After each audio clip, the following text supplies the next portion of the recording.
فلله الحمد رب السماوات ورب الأرض رب العالمين وله الكبرياء في السماوات والأرض وهو العزيز الحكيم. Bismillah, salam alaikum wa rahmatullahi wa barakatuh. Dans cette petite vidéo, je vais essayer de zapper l'introduction et je vais vous parler directement du pouvoir sultan. Et quand Allah nous dit celui qui veut le pouvoir, c'est auprès d'Allah qu'il vienne le chercher. Et je vais essayer donc. Attendez, je prends une note parce que sinon. Alors. Hop là. Donc je vais juste noter le pouvoir sultan. Et je vais essayer de vous expliquer. Parce que beaucoup de gens pensent qu'avoir le pouvoir, c'est avoir un commandement, et qu'avoir le commandement, c'est d'avoir autre chose, du pouvoir, une armée, des forces, du soutien, des miracles, voilà. Donc c'est pas du tout ça le pouvoir, d'accord? C'est pour ça que peu de gens vont chercher le pouvoir auprès d'Allah, alors qu'il nous a carrément invités à venir le chercher. Ensuite, parce que le pouvoir n'est ni plus ni moins que Allah et son amour et son soutien. Donc Allah aime ses serviteurs, il les soutient. Ensuite, avec cette notion, je vais en introduire une autre et subhanallah, j'ai oublié. C'est pour ça que je voulais noter. Bon, allez. Dans tous les cas, alhamdoulilah. Donc, je viens déjà de vous résumer le pouvoir en quelques points très simples. Ensuite, avec cette notion de pouvoir qui est subtile, imaginez bien que c'est dans l'épreuve que vous trouvez le plus grand moteur pour aller chercher les adorations auprès d'Allah, le pouvoir, le soutien, la guérison et la vraie liberté, donc c'est-à-dire vous allez chercher votre règne. Donc ça veut bien dire que l'homme ne peut prétendre à son propre règne qu'à partir du moment où il adore son maître. Vous comprenez ce que je veux dire? Les autres règnes sont assujettis à Allah et il les a assujettis aux hommes. Mais il les a pas assujettis, globalement, il a assujetti aux hommes l'ensemble des règnes. Tout le monde mange, tout le monde boit, tout le monde peut avoir des animaux et ainsi de suite. Mais le pouvoir, c'est quelque chose qu'Allah a assujetti seulement à ses serviteurs. Et donc, les gens qui sont dans le plus grand bonheur, eux, ne pensent même pas 5 minutes à aller s'enquérir du pouvoir du sultan parce que, en réalité, ils sont déjà satisfaits de leur règne. Donc, l'être humain a ce même règne. Là, je vais m'embrouiller si je continue comme ça. Donc, pour faire court, lorsqu'Allah ne nous éprouve pas, nous sommes à l'aise avec ce qu'Allah nous a donné. Lorsque Allah nous laisse être éprouvés, donc quand je dis nous laisse être éprouvés, c'est que toutes les épreuves ne viennent pas d'Allah, d'accord? Elles viennent souvent des gens qui refusent le règne de Dieu. Et des fois, de notre propre ignorance, découlent des épreuves à venir et des épreuves qui perdurent. Donc des fois, quand on règle la question de l'ignorance, on a déjà réglé une grande partie de ces problématiques. Et donc, il n'y a rien de plus motivant que l'épreuve pour adorer Allah et demander le pouvoir. Aussi, pour obtenir le vrai pouvoir, il faut comprendre que le vrai pouvoir ne s'exerce pas que dans ce monde. Il s'exerce aussi dans la vie future. Donc, c'est-à-dire que, voilà, je vais introduire cette notion maintenant, celle de l'action. Donc, de notre côté, on peut se demander, et ça en découle. Donc, j'ai parti de la fin pour venir au début. Le début, c'est quand on voit quelqu'un faire une doua ou faire une chaîne d'encouragement ou faire un acte en religion, exposant, comment te dire, et expliquant aux autres qu'il faut être patient, qu'il faut être constructif, qu'il faut apprendre son... Bref, vous avez l'impression qu'on fait rien. La question, ça serait qu'est-ce que tu fais? Qu'est-ce que toi tu fais? Et je vous pose la question, qu'est-ce que vous faites concrètement pour aider le règne d'Allah et pour faire en sorte que le monde soit meilleur, dans le sens où votre vie soit meilleure et que en ça, le monde aura changé au moins. C'est-à-dire que si tu changes une petite chose, eh ben, le monde n'est plus le même. Il est un peu différent. Tu prends les toiles d'Andy Warhol, les Marilyn Monroe. Si tu changes une des Marilyn Monroe, c'est une nouvelle œuvre. Et ben, vous êtes comme ça. C'est-à-dire qu'une fois que l'un d'entre vous a changé et s'est amélioré, le monde est meilleur. Et comment vous faites? Alors, vous posez la question, vous dites, oh, tous ces gens qui nous conseillent et tout, ils font quoi au juste pour nous aider? Eh bien, vous savez ce qu'ils font les musulmans pour vous aider? Et ce que vous faites, vous, pour vous aider vous-même et aider les autres. Vous priez, vous faites les actions qu'Allah vous demande, vous retenez le mal et vous faites le bien. Ensuite, vous exercez un commandement d'Allah lorsque vous allez chercher auprès d'Allah le pouvoir. Quand vous dites, Ya Allah, accorde-moi la justice, Ya Allah, renvoie sur l'envoyeur, retour à l'envoyeur du Saharatou, de tout ce qu'on m'a fait comme sihr. Ya Allah, sors-moi de ma situation, accorde-moi ceci, accorde à ma communauté cela, facilite-nous, ainsi de suite, et que vous faites toutes ces du'as. Et quand vous aidez les gens à améliorer leur din en incarnant le bon exemple, vous êtes en train d'exercer ce que Allah a demandé. Celui qui veut le pouvoir, qui vienne le chercher auprès de moi. Donc, à chaque fois que nous essayons de reprendre le pouvoir et le contrôle sur nos vies de la façon qu'Allah a légiféré, c'est-à-dire ce que Allah a rendu licite, on reprend le contrôle sur nos vies. Cette prise de contrôle se fait par l'adoration d'Allah et la soumission totale à la volonté de Dieu. Et en même temps, on en place une pour tous nos frères et sœurs en islam et pour tous ceux qui souffrent dans le monde. À chaque fois qu'on fait ça, Allah entend et accepte nos invocations. Mais dans l'exécution de celle-ci, il y a tellement de champs d'application qu'Allah utilise que nous, on a du mal à avoir un retour direct. De notre côté, si Allah vous défaisait trop rapidement de votre épreuve, la condition globale de l'humanité serait moins bonne. Je vais vous expliquer pourquoi. Si Allah te défait trop vite de ton épreuve, c'est comme s'il t'enlevait ta motivation à rester sous le commandement d'Allah avec ferveur. Quand tu n'es plus dans la ferveur, tu ne demandes plus les choses à la même échelle. La plus grande motivation, c'est la misère. Les gens, quand ils ont envie de devenir riches, de quitter leur pays, c'est parce qu'ils ont l'impression qu'ils n'ont plus rien.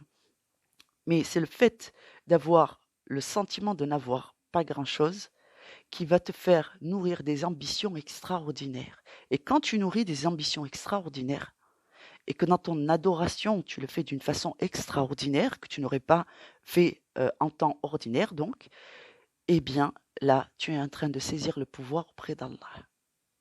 Et ce pouvoir-là, Allah va le répartir de plusieurs façons. Premièrement, il va t'aider.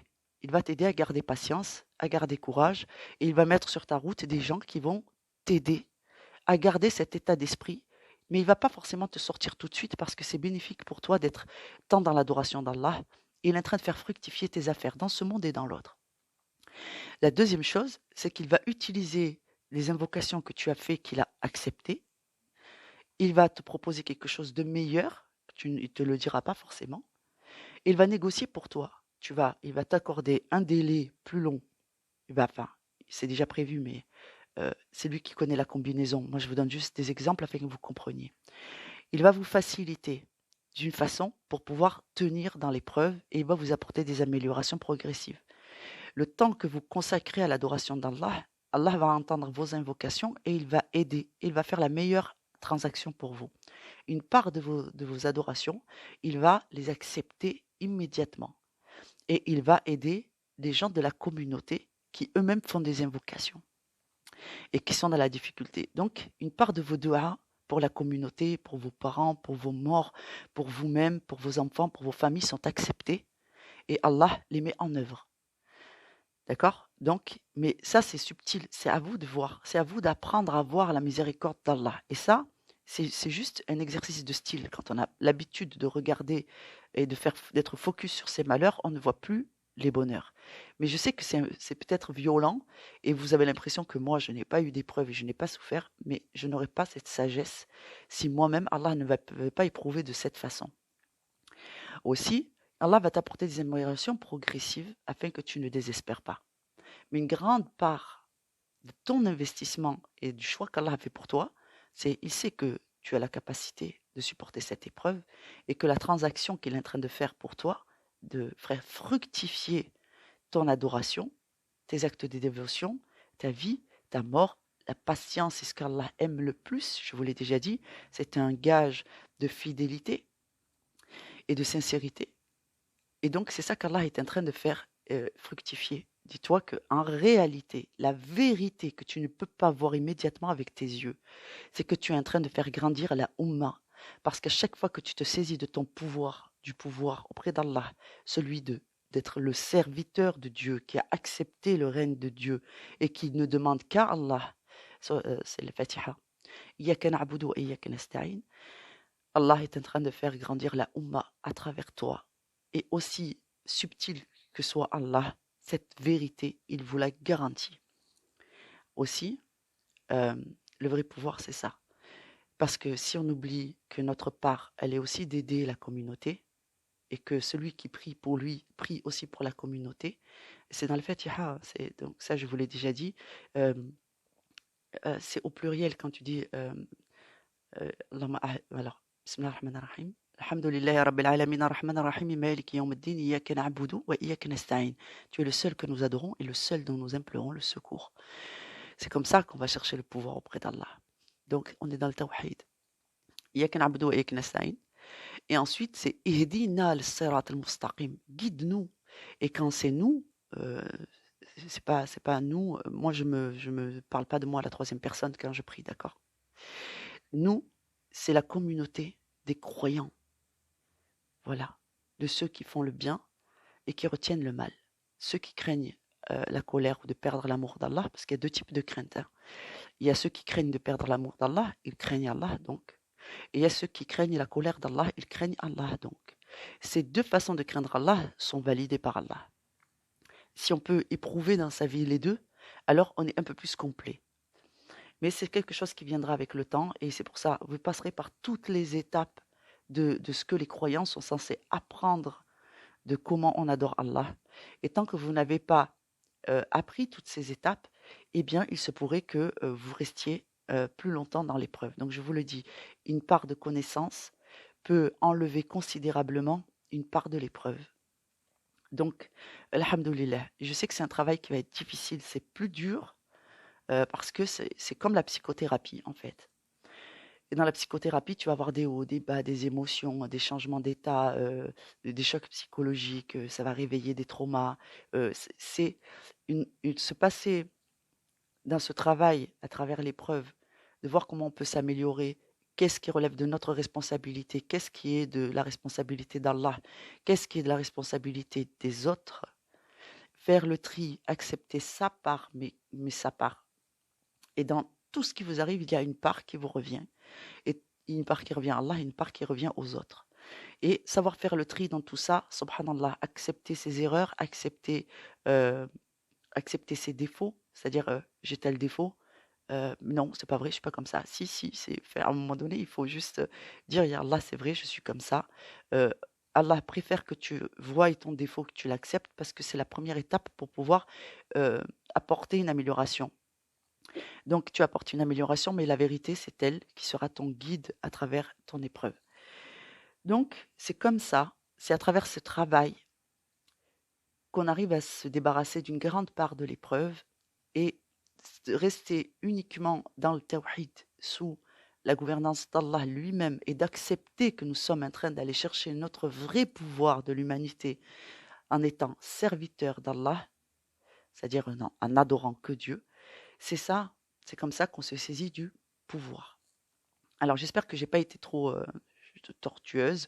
Sinon, vous faites simple, vous prenez les parties où j'ai été le plus clair, vous les réécoutez, et les parties où c'est des introductions, en fait. Des fois, j'ai du mal à introduire une notion parce que j'ai l'impression de passer de but en blanc à quelque chose de très important et qui a plein de champs de possibilités, des champs d'action, en fait, et des angles de compréhension. Or, l'angle est très important. D'accord? Si vous voyez quelque chose sous le mauvais angle, vous pouvez vous méprendre sur la scène.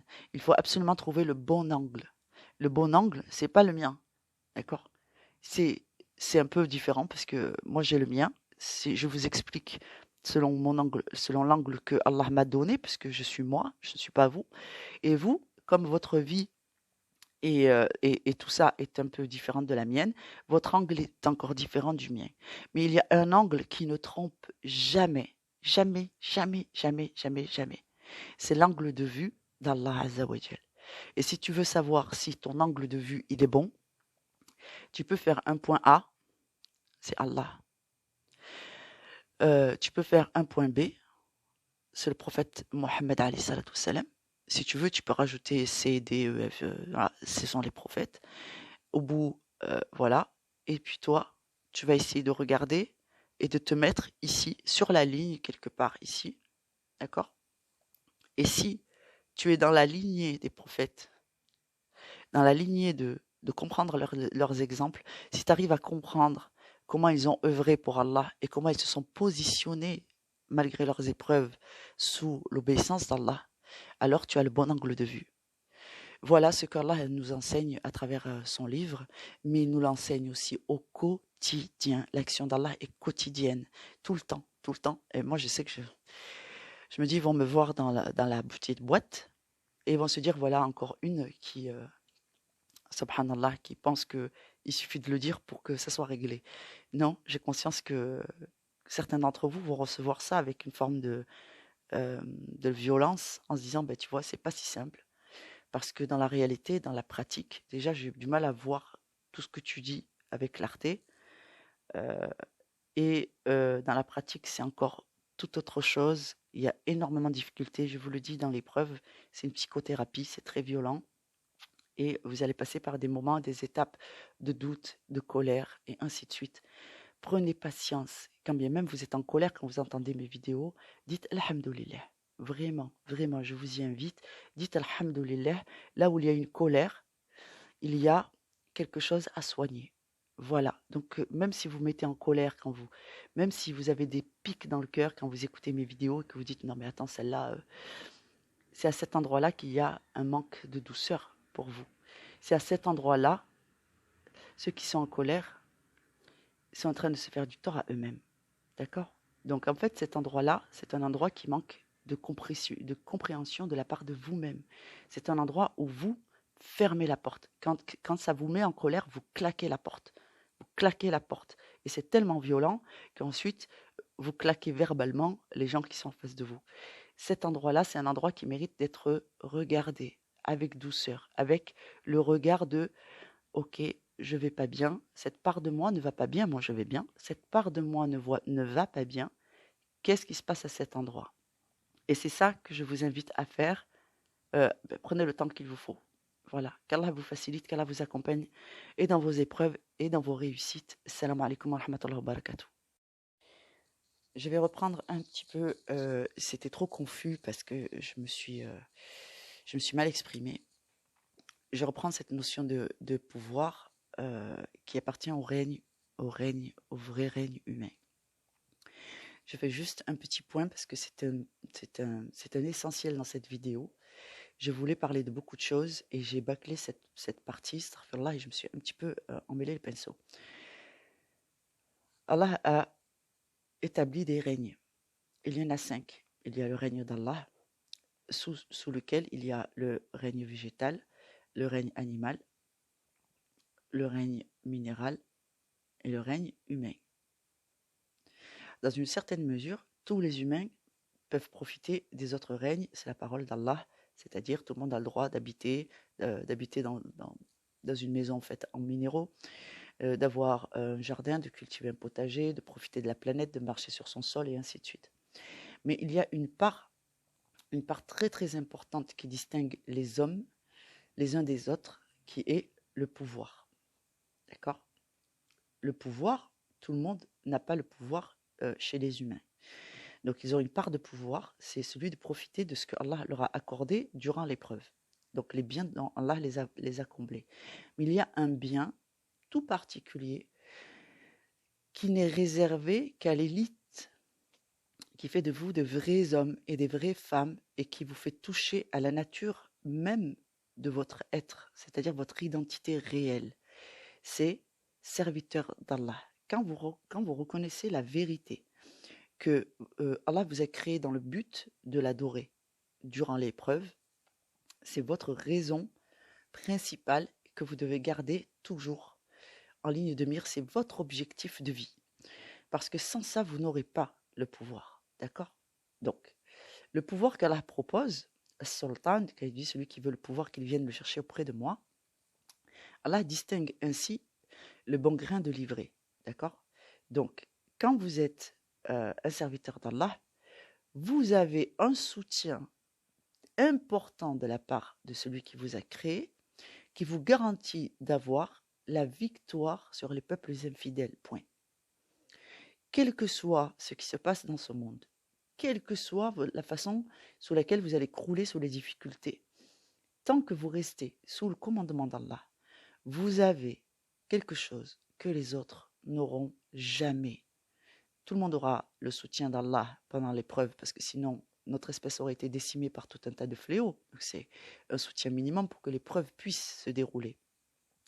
Mais dans ce soutien, il y a une part de soutien qu'Allah ne promet qu'à ses serviteurs. Et c'est ça, le pouvoir. Et ce pouvoir-là, qu'Allah ne promet et qui ne donne qu'à une catégorie de personnes parmi les hommes et les djinns, et j'insiste sur la notion des djinns parce qu'on les oublie, et le devoir de l'homme, c'est aussi d'instruire, d'apporter l'islam aux djinns. Donc, parmi nous, donc, il y a une catégorie de gens qui vont pouvoir accéder au pouvoir, c'est-à-dire au soutien d'Allah. Et Allah va déverser sur vous tout un tas de miséricordes. Sauf que Allah ne va pas les investir seulement dans ce monde. Il va vous donner une part ici, de l'endurance, de l'énergie, un peu des moyens. Il va toujours vous maintenir dans un niveau où vous ne tombez pas plus bas, c'est-à-dire que sur le plan humain, vous allez toujours remonter la pente et gagner en force morale, gagner quelque chose que vous n'aviez pas avant. Donc il va vous enrichir, il va vous proposer une espèce de changement, de transmutation de vos biens et de votre être. Il va vous transformer. Durant cette transformation, il faut être patient. Comment te dire? Quand Allah est en train de vous transformer à travers l'épreuve qu'est la vie, d'accord? Parce que en fait, à l'âge que j'ai, alhamdoulilah, et donc là je vais encore parler d'autre chose, mais je vais déjà finir la démonstration sur le sultan. Donc, dans ce soutien d'Allah, qu'il ne donne qu'à ses serviteurs, il y a des paliers et des niveaux de pouvoir. Vous comprenez? Et la quantité de paliers de niveaux est quasiment illimitée, parce qu'Allah est l'illimité. Et c'est parmi donc ces serviteurs-là qu'on appelle les élus. Vous savez que les élus, globalement, sont les musulmans. Et ce n'est pas une histoire d'arabe, d'accord? C'est que tous les musulmans ne sont pas arabes. Les musulmans qui acceptent le règne d'Allah, qui se soumettent, qui tentent d'obéir, qui le craignent et en même temps qui l'aiment, plus ils se perfectionnent, plus ils acceptent la transformation qu'Allah leur apporte et plus ils peuvent augmenter en degrés auprès d'Allah. Et ces degrés, vous allez les sentir ici. Comment vous dire? Pour vous donner un exemple, c'est quoi cette histoire de degrés d'amélioration, ainsi de suite? Vous voyez, vous avez pris du recul avec vos vies, vous avez atteint un certain niveau de connaissance, de sagesse, de compréhension de vous-même, de compréhension du monde, et ainsi de suite. Et avec ça, il y a de la sagesse. Mais vous passez votre temps à essayer de trouver des gens qui ont un peu plus de sagesse pour vous, pour continuer à vous améliorer, à vous enquérir, à voir ce que vous pouvez encore découvrir. Et ça vous fait du bien, ça vous fait plaisir. Eh bien, les gens auprès de qui vous allez chercher cette force morale sont des gens qui sont passés par les mêmes épreuves que vous. Et ils ont su, par la grâce d'Allah, être patients. Et c'est cette patience qui leur a fait donner la possibilité de goûter au pouvoir d'Allah. Le pouvoir d'Allah, il va s'exprimer de façon subtile tout au long de votre vie, dans tous les domaines de votre vie. Il faut apprendre à voir la méthodologie de Dieu. Globalement, pour faire court, la méthodologie de Dieu, je vais essayer de vous la résumer, qu'Allah me pardonne pour de faire des conclusions si courtes. Je vais vous la résumer, et Allah nous a donné plein d'exemples dans la nature. Lui, il peut, s'il veut, citer l'exemple d'un moustique ou quoi que ce soit. Moi aussi, je vais imiter la méthode, je vais reprendre la méthode de Dieu, parce que je trouve qu'elle est très efficace. Vous voyez, vous êtes des papillons, d'accord? Mais quand vous étiez plus petit qu'un papillon, vous étiez un œuf. Vous étiez un œuf. Mais vous ne vous rappelez pas. D'accord? Et cet œuf-là, il s'est métamorphosé. Et probablement qu'au moment de sa métamorphose, s'il avait été conscient, eh ben, il aurait très mal vécu. Ensuite, ça devient une chenille. La chenille, machallah, elle circule, elle mange, elle prend le soleil, elle a toutes ses couleurs chatoyantes, elle est là, je suis bien, moi je suis une chenille, machallah, regarde-moi comme je suis belle. Tu vois, c'est trop cool. La saison est très accueillante, il fait bon vivre, alhamdoulilah. Après, la chenille, elle ne sait pas qu'elle a des prédateurs, elle va l'apprendre. Elle ne sait pas qu'il y a des plantes qui pourraient lui être toxiques, elle va l'apprendre. Elle ne sait pas qu'il risque d'y avoir des moments de gel malgré le beau temps et des tempêtes et tout ça, elle va l'apprendre. Et si, alhamdoulilah, elle arrive à survivre à tout ça, elle a encore une épreuve à laquelle elle ne s'attend pas. Et elle va, au bout d'un moment, commencer à faire une chrysalide et à subir des changements très, très, très, très importants de son être, tellement importants que probablement la chenille, elle se dit, ça y est, je suis en train de faire mon cocon, c'est mon petit cercueil, je suis en fin de vie, c'est terminé pour moi. Ce que la chenille ne sait pas, c'est que cette phase qui ressemble à une phase de deuil, dans laquelle elle va rentrer en hibernation, un peu comme si on était en prosternation dans l'épreuve, c'est une forme d'hibernation par rapport à nos projets, par rapport à tous nos espoirs, nos envies, ce qu'on aurait voulu faire perdurer de ce que nous avions. C'est une phase de deuil. Et la chenille, donc, elle va faire cette phase de deuil et elle va apprendre l'abnégation. Ok, tant pis, c'est bon. Ici, je pose mon fardeau. Ici, je pose mes espoirs. Ici, je sais qu'il faut juste que j'accepte que ce temps présent-là, c'est pas moi qui en ai la maîtrise. Alors, elle accepte et elle se laisse porter par la réalité qui s'impose à elle. La réalité, c'est je vais me mettre sous la responsabilité de mon maître. Et ainsi de suite. La chenille, elle pense que c'est fini. C'est fini. La chenille n'existera plus. Ça, il faut l'accepter. Cette chenille n'existe plus. Elle est dans sa phase chrysalide. Elle ne reviendra jamais en arrière. Mais ce qu'elle ne sait pas, c'est que de la chrysalide va sortir un être complètement nouveau, qui ne ressemble pas à l'ancien, mais qui ne peut pas vivre sans son histoire de chenille et de chrysalide. Donc, l'histoire que vous nourrissez dans votre esprit, c'est je suis une chenille, je suis une chenille, je suis une chenille, je suis une chenille. Non, vous êtes une chrysalide désormais. Vous devez accepter qu'il y a une métamorphose de votre être qui est en train de se produire. Et c'est là que le pouvoir d'Allah est extraordinaire. C'est qu'il va faire de vous des gens neufs. Et ça a l'air dur à croire. Et je peux vous garantir que si je vous reparle de la chenille, c'est parce que tu auras essayé d'expliquer en long, en large, dans toutes les langues du monde, même en chenille, en langage de chenille, tu vas expliquer à cette chenille que quand elle va devenir chrysalide, ça va être un peu compliqué, mais après elle sera encore plus magnifique. Elle te dira, je te crois pas, j'ai jamais vu un truc pareil, ça a l'air dur à croire.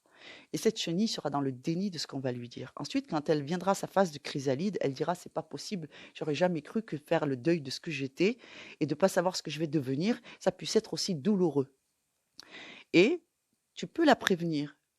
Tu peux faire tout ce que tu veux pour lui dire, mais t'inquiète pas, en fait, c'est une phase normale, c'est dans la physiologie des êtres humains que de poser ce qu'ils étaient avant, c'est la base de ce qu'ils seront, mais ils devront y renoncer pour avoir quelque chose d'encore meilleur. Eh bien, c'est comme ça, on est dans la peur de ce que nous ne connaissons pas. Nous avons vu les autres le vivre, nous regardons des gens au quotidien qui l'ont vécu et qui nous apportent leur sagesse, mais quand il s'agit nous-mêmes de vivre l'épreuve, c'est une zone encore inconnue. Parce qu'on a déjà vécu des choses et on se dit c'est pas possible qu'il puisse y avoir des choses encore pires. Eh bien si, parce que l'être humain n'a pas qu'une chrysalide à faire, il en a plusieurs. Donc c'est les mêmes étapes, mais à chaque fois à un niveau au-dessus, et à chaque fois donc c'est l'inconnu. Et c'est ça qu'il faut accepter et devenir un peu philosophe dans ce domaine et se dire le papillon que je suis aujourd'hui va refaire une chrysalide pour devenir encore autre chose, subhanallah. Et ça, ce n'est que par la miséricorde d'Allah que j'arrive à vous l'expliquer. Le pouvoir ici, c'est qu'à chaque fois qu'Allah apporte une transformation à votre être à travers l'épreuve, il est en train de faire de vous un être humain à la hauteur de ce que sont censés être les humains. Il ne faut pas oublier que dans le monde dans lequel on vit, les gens sont à une toute petite échelle de conscience et de développement de leur être. Et si vous les prenez eux pour modèle, vous allez avoir l'impression de mourir à petit feu, de ne pas trouver ce qui vous convient, de ne plus avoir de nourriture sur le plan spirituel, de ne plus avoir de réel lien avec les gens quand vous évoluez sur le plan spirituel. C'est pour ça qu'Allah vous dit, ne quitte pas des yeux ceux qui se prosternent, c'est-à-dire ceux qui sont eux-mêmes en train d'accepter et de comprendre que toutes ces évolutions de l'être sont nécessaires pour la survie de votre mental, de votre être intérieur. Donc, tout ça, il va falloir le poser tranquillement et se passer donc sous cette espèce de miroir qu'est le regard de Dieu. Donc, si vous faites ça, Inch'Allah, vous allez pouvoir relativiser ce que vous vivez. Et c'est ça qui va vous libérer d'un poids et d'un fardeau énorme. Qu'Allah vous facilite et qu'Allah vraiment vous fasse augmenter en degrés avec douceur, Inch'Allah. Salam alaikum wa rahmatullahi wa barakatuh.